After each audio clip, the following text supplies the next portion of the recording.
1960년대 활동했던 전설의 록밴드 비틀즈, 약 8년이라는 비교적 짧은 활동 기간이었지만 이 시기 대중들은 비틀즈에게 열광했어요. 하지만 이때까지만 해도 정규방송 시간 외에는 이들의 노래를 들을 수 없었죠. 이로 인해 방송 규제를 피해 사용 허가를 받지 않고 전파를 송출하는 형태의 해적 방송이 유행하기 시작했습니다. 방송을 송출하는 이들은 영국법의 통제를 받지 않는 주변 바다로 나아갔고, 이 중에는 패디로이 베이츠라는 영국 육군 소령 출신의 인물이 있었죠. 그런데 이 패디로이 베이츠라는 인물은 어느 날 독립을 선언하게 됩니다. 바로 이곳에서 말이죠. 그렇다면 과연 영국 해상에 존재하는 이 나라는 어떤 이야기를 가지고 있을까요? 오늘은 이 내용을 한번 이야기해볼까 합니다. 자, 오늘 저와 함께 살펴볼 지식 가이드는 시랜드 공국입니다.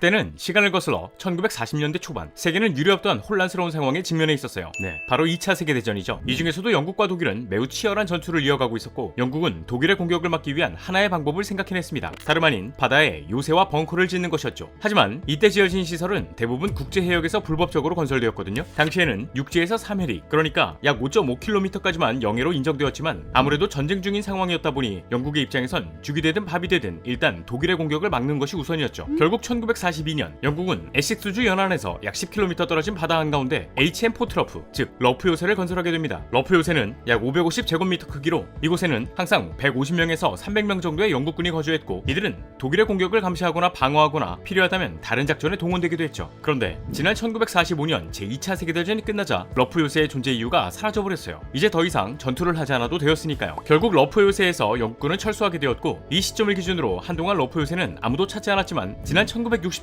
한 사람이 러프 요새에 도착하게 됩니다. 이 사람이 바로 패디로이 베이츠였죠. 베이츠는 러프 요새가 지어졌을 무렵 영국 육군의 소령이었는데요. 그는 전쟁이 끝나고 얼마 지나지 않아 은퇴하게 되었고, 이후에는 방송 규제를 피해 사용 허가를 받지 않고 전파를 송출하는 형태의 해적 방송을 하고 있었죠. 당시 영국에는 합법적인 민영 방송이 존재하기는 했지만 각종 규제에 시달리며 정규 방송 시간 이외에는 송출이 안 됐다고 해요. 때문에 해적 방송은 많은 사람들에게 인기를 끌게 되었고, 해적 방송을 하는 이들은 정부의 단속을 피해 영국법의 통제를 받지 않는 바다로 나아갔던 거예요. 그리고 이때 베이츠가 선택했던 곳이 러프 요새였던 거고요. 그렇게 베이츠는 영국 시민들을 대상으로 방송하면서 인기를 끌게 되는데, 어느 날 베이츠의 해적 방송이 멈추게 됩니다. 그 이유는 다름 아닌 베이츠의 독립선언 때문이었죠. 때는 1967년 9월 2일, 베이츠는 자신의 가족들과 20여 명의 사람들을 러프 요새로 불러 이곳의 이름을 시랜드로 명명한 뒤 스스로 공작지기에 올라 로이 베이츠 1세라고 부르기 시작했습니다. 이후에는 아예 시랜드 공국이라는 나라를 세워버렸는데요. 이 상황을 지켜보고 있던 영국, 가만히 보고만 있지 않았겠죠. 사실 영국은 1968년까지만 해도 시랜드 공국에는 로이 베이츠의 가족만 살고 있을 거라 생각했다고 해요. 그러나 영국군이 근처를 지나가면서 확인한 시랜드 공국에는 20명이라는 엄청난 인파가 몰려 있었고, 이때부터 뭔가 잘못되었음을 깨닫게 되었죠. 그리고 이 순간 로이 베이츠의 아들인 마이클 베이츠가 영국군을 향해 총을 발포했습니다. 이 사건을 계기로 영국은 시랜드 공국 사람들을 가만히 내버려둬선 안 된다고 생각해 법적으로 하자라는 뉘앙스로 재판을 신청했어요. 그런데 영국 법원은 지난 1968년 11월 시랜드 공국 사람들을 어떻게 할 방법이 없다는 판결을 내렸습니다. 그 이유는 시랜드 공국이 영국 영해의 밖, 즉 공해에 있었기 때문이었죠. 자, 이제 시랜드 공국은 영국의 사법권에서 자유로워졌겠다, 완벽한 독립국으로서 국제사회에 인정받기 위한 노력이 시작되거든요. 먼저 조선시대는 아니지만 신분제에 기반한 정치체제를 갖춘 이후 1975년 헌법을 만들었어요. 이 헌법에는 인간 존엄성, 국가의 주체는 국민이라는 국민주권주의 같은 내용을 포함하고 있었죠. 게다가 시랜드 공국에서 발행한 시랜드 달러로 납부하는 세금에 관한 법, 시랜드 공국이 운영하는 은행에 대한 법, 심지어 이곳에서 발행한 여권에 대한 법과 영사법도 있어 입국을 하려면 여권의 도장도 찍어야 했습니다. 하지만 아무리 헌법을 제정하고 은행도 만들고 여권도 발행해도 시랜드 공국이 국제사회에서 인정받기 전까지는 영향력을 행사할 수 없었어요. 또 이 건축물은 애초에 바다에 지어진 불법 건축물이다 보니 전 세계 어디에서도 이 나라를 인정해주는 곳은 없었죠. 이로 인해 시랜드 공국은 영토, 국민, 주권을 갖춘 독립국가라고 주장하지만 국제기구와 각국 정부로부터 인정받지 못한 집단인 이른바 초소형 국민체로 분류되었어요. 그렇게 시랜드 공국은 내는 내다 라는 느낌으로 마이웨이의 길을 걷는 듯 했는데, 1978년 이곳에 두 명의 사업가가 찾아오게 됩니다. 이들은 당시 시랜드 공국 총리를 역임했던 이의 소개로 이곳에 소문을 듣게 되었다고 하죠. 사업가들은 각각 네덜란드와 서독인으로 시랜드 공국의 소식을 듣자마자 이곳에 손을 넣고 싶어 했다고 해요. 아무래도 사업가라는 타이틀을 달고 있으니 협상을 하든 아니면 일정 금액을 지출하고 시랜드 공국을 통째로 사버릴 것 같았지만, 사업가들이 선택한 것은 바로 전쟁이었습니다. 사실 이게 시랜드 공국 입장에서 전쟁인 거지 사업가들이 무력을 행사한 것과 마찬가지였어요. 일단 사업가들은 로이 베이츠와 그의 아내가 자리를 비운 사이 헬기를 이용해 시랜드 공국을 기습했습니다. 그리곤 마이클 베이츠를 인질로 삼아 로이 베이츠를 협박하기 시작했죠. 그런데 여기 사람들이 전술적으로 타고난 건지 아니면 깡이 좋은 건지 소식을 들은 로이 베이츠가 헬기를 타고 시랜드 공국으로 복귀한 이후 20여 명의 주민들이 총출동해 역으로 네덜란드와 서독 사업가를 제압해버렸습니다. 이후 로이 베이츠는 사업가들을 끌어들인 시랜드 공국의 총리를 반역자라고 가두고 나머지 사업가들은 전쟁 포로로 취급해 감금해버렸죠. 이 사건을 바로 외자의 난이라고 합니다. 여기서 좀 웃긴 게 시랜드 공국이 실제로 네덜란드, 서독 정부 이렇게 양국과 포로 협상을 진행했거든요. 협상이 진행되었던 장소는 주 영국 시랜드 대사관이었고 이 주 영국 시랜드 대사관은 다름 아닌 로이 베이츠의 집, 그러니까 로이 베이츠의 집이 곧 대사관이고 대사관이 곧 로이 베이츠의 집이라는 건데 아무리 이게 어이가 없을지언정 네덜란드와 서독은 포로로 잡힌 국민을 구해야 하는 입장이다 보니 어금니 꼭 깨물고 협상을 진행했다고 해요. 이때 시랜드 공국은 포로를 풀어주는 대신 우리를 독립국가로 인정해달라 뭐 이런 입장이었고요. 하지만 네덜란드와 서독 정부는 이 요구를 도저히 들어줄 수 없었습니다. 결국 이 사건은 울지도 웃지도 못하는 해프닝으로 끝나고 말았죠. 그렇게 또다시 시랜드 공국은 조용하게 살아가는 듯 했어요. 육지로부터 약 6캐리 떨어진 바다 한가운데 위치한 시랜드 공국, 그리고 이 나라를 선택한 20명이 잘만 살아간다면 이곳이 독립국이든 말든 자기들만 행복하면 그만이었으니까요. 그런데 지난 1982년 유엔 해양법 회의에서 청천벽력과 같은 소식이 들려오게 됩니다. 이 소식은 다름 아닌 영해의 기준 변경이었죠. 이전에는 영해의 기준이 육지를 기준으로 3해리였지만 이 회의가 끝나고 난 뒤 영해의 기준이 육지로부터 12해리 약 22km까지 늘어나게 됩니다. 이 말은즉 시랜드 공국이 영국의 영해로 들어오게 되었다는 거예요. 하지만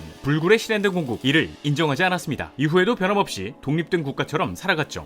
1989년에는 헌법을 개정하면서 국가의 기반을 견고하게 만들고 자체적으로 제작한 기념품을 판매해 나름대로 경제활동을 하기도 했으니까요. 사실 이 조그마한 땅덩어리, 아니 요새에서 굶지 않고 살아간다는 것은 현실적으로 불가능해 보이잖아요. 하지만 시랜드 공국 축구 국가대표팀을 만들어 운영하는 이 대단한 걸 해냅니다. 물론 정식적으로 인정받은 국가대표는 아니었지만 지난 2004년 올란드 제도와 첫 경기를 치르면서 나름대로 국가처럼 살아갔어요. 게다가 같은 해 GDP가 60만 달러를 찍기도 했고 1인당 GDP는 2만 2천 달러를 달성했습니다. 그런데 여기서 놀라운 사실은 같은 해 우리나라 1인당 GDP가 약 16,500달러. 네, 시랜드 공국이 우리나라보다 1인당 GDP가 높았다는 거예요. 하지만 불굴의 시랜드 공국, 지난 2006년 나라가 통째로 사라져버릴 위기에 놓이게 됩니다. 화재가 발생했던 것이었죠. 당시 시랜드 공국은 화력발전기를 돌려 전기를 생산하고 있었어요. 그리고 이 발전기에서 이유모를 화재가 발생했고 바다 한가운데 놓인 요새는 순식간에 불길에 휩싸였죠. 하지만 이 상황을 영국 입장에서 생각해본다면 자신의 영해에서 그것도 자국민이 있는 곳에 불이 났다? 네, 당연히 불 끄러 가야겠죠. 영국은 이 소식을 듣고 즉시 출동해 사람들을 구출하고 화재를 진압했습니다. 그럼에도 시랜드 공국은 이미 홀라당 불타버린 이후였고 재건하지 않는 이상 이곳에서 살 수 없는 환경에 놓이게 되었죠. 게다가 엎친 데 덮친 격으로 시랜드 공국의 로이 베이츠가 알츠하이머 병에 걸리게 돼요. 결국 그의 아들 마이클 베이츠가 시랜드 공국을 대신 다스리고 있는 상황. 마이클 베이츠는 집념을 가지고 있는 돈 없는 돈 싹싹 긁어 모아서 재건 사업을 진행합니다. 그 결과 2006년 11월 소형 골프장, 공원, 교회, 회의장, 집무실 등이 만들어진 시랜드 공국을 만들어버렸죠. 이때 화재의 원흉인 화력발전기를 풍력발전기로 바꾸기도 했지만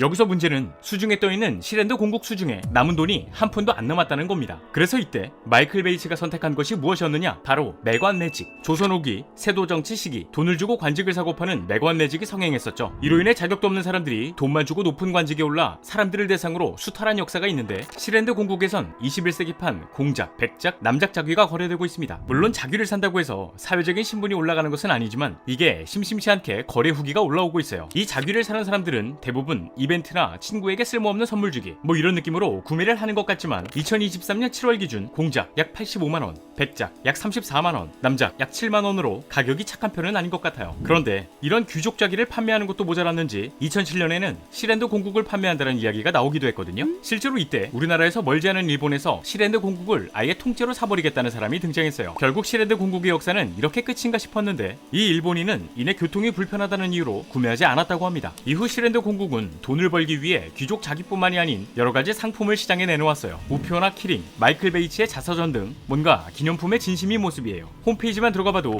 영어부터 독일어, 프랑스어, 중국어, 일본어 등등 각종 언어를 지원하기도 하고 구매할 때 사용되는 화폐도 달러, 유로, 파운드, 심지어 가상화폐까지 설정이 가능하다고 하니까요. 이런 노력에 먹고 살만해졌는지 이후에는 축구팀뿐만이 아닌 등산팀을 만들어 단체로 산악 등반도 하고 펜싱팀을 조직해서 펜싱도 하고 심지어 2015년에는 마라톤 대회를 열기까지 했어요. 물론 요새가 워낙 좁다 보니 42.195km를 러닝머신으로 뛰었다고 하죠. 뭐 최근에는 미식 축구팀을 만들어 할 수 있는 건 다 하고 있다고 하는데 과연 이 시랜드 공국의 미래가 어떻게 될지 지켜봐야 할 것 같네요. 자, 오늘의 영상은 여기까지입니다. 다음에 또 다른 안내서로 찾아뵙도록 하겠습니다. 지금까지 지식가이드였습니다. 감사합니다.